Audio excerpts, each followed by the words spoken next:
Love that, though.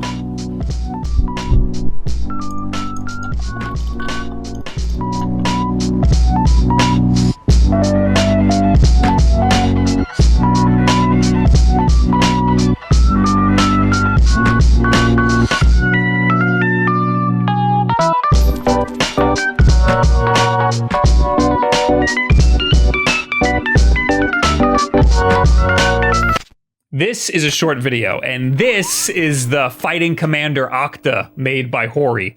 It's clearly a fighting game controller, and I'm not a fighting game guy, so I see retro potential all over this. It's obviously a weird-looking controller. It's got a lot of buttons, a D-pad in the optimal spot, and just one thumbstick. It's not exactly your conventional layout. But what's also of note here is that this is the first officially licensed third-party controller made specifically for the Xbox Series X. And obviously it also works on the Xbox Series S and the Xbox One. PowerA also makes an Xbox Series X controller, but I believe this Hori one was first. And I also think that that controller might just be an Xbox One controller with Xbox Series X slapped onto the box. But they all work across generations, so it's fine.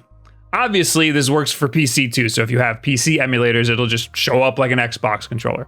Anyway, this is an arcade-style layout for fighting games. It looks like a lot of buttons because of the additional RB and RT buttons on the face. The shoulder buttons are actually left stick press and right stick press on the left side, and left bumper and left trigger on the right side.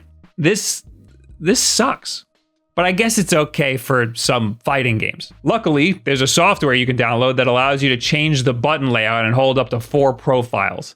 Unluckily, the software is a little bit jank. It's not intuitive at all. You use the controller to navigate through the jank menu, and it only works about 60% of the time. Also, oh no, don't tell me this. You can't remap Y, B, X, and A? Are you kidding me? Why they decided to limit the functionality in this way, I have no idea.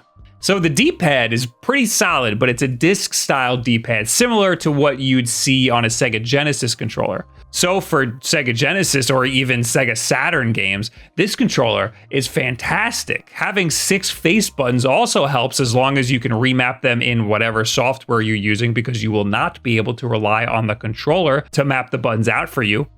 I was told that the original firmware on this thing had an issue with the D-pad where it just didn't register diagonal inputs at all, which, as you can imagine, could be a problem for fighting games. It could make them completely unplayable on this fighting game controller.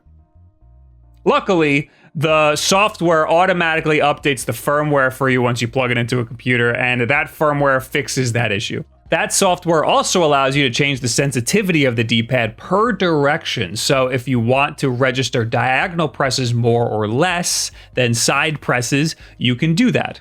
You can't, however, force the D-pad to mimic a left stick.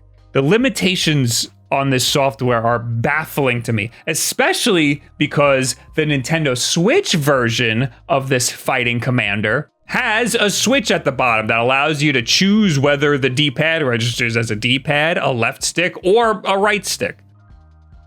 Like, why is this $50 controller missing key features that their other controllers already have?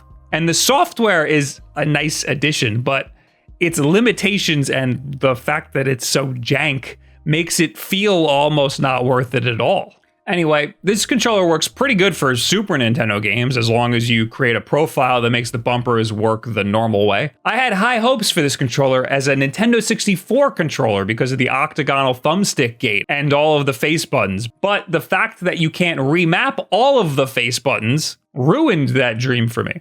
I really wanted these buttons to be C buttons. I guess I could remap them in RetroArch, but that could be pretty confusing, and RetroArch isn't the most intuitive, and then I would have to switch them all back if I ever wanted to use a normal Xbox controller. And that's why I like it better for PC emulators, because you just change the controls per emulator that you're using. So there's potential here. I wanted to use this as a retro-styled controller for my Xbox Series S, the one that I hacked RetroArch onto. And honestly, I do like the layout a little more than the Hyperkin controller I was previously using. I guess this is the perfect controller for Sega games, and it's like kinda good for Mario 64 since that doesn't require C buttons that much. But for $50, it's hard to recommend this controller over the $30 Hyperkin controller I was already using. You have to either love Sega games or want to play a very specific fighting game that could utilize this layout almost entirely as it is. For my purposes, for retro games, I was a little disappointed. It's pretty much Sega or nothing. I was hoping for some Nintendo 64 action because of that thumbstick there. It's kind of reminding me of the Brawler 64 that I like so much. Anyway, I just wanted to do a quick video as sort of an algorithmic experiment. So let me know what you guys think about the Hori Fighting Commander Octa in the comments below if there's anything about this thing that I might have missed that could be useful to me. Anyway, I'll see you later this week for a regular old normal video. Goodbye.